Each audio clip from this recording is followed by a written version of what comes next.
उर्दू आवाज़ टीवी। अब इसको मैंने जो बनाने की कुछ जब बनाया इसको,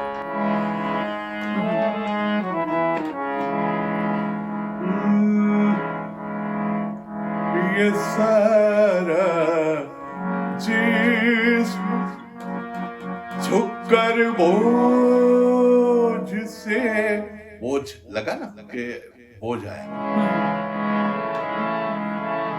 ये सारा जिस्म झुककर बोझ से दोहरा हुआ होगा।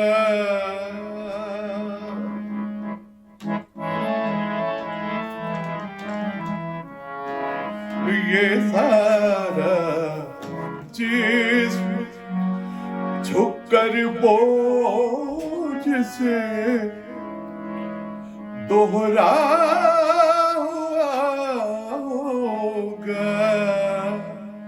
मैं सजदे में नहीं था, हाँ मैं सजदे में नहीं था, आपको होगा हुआ होगा।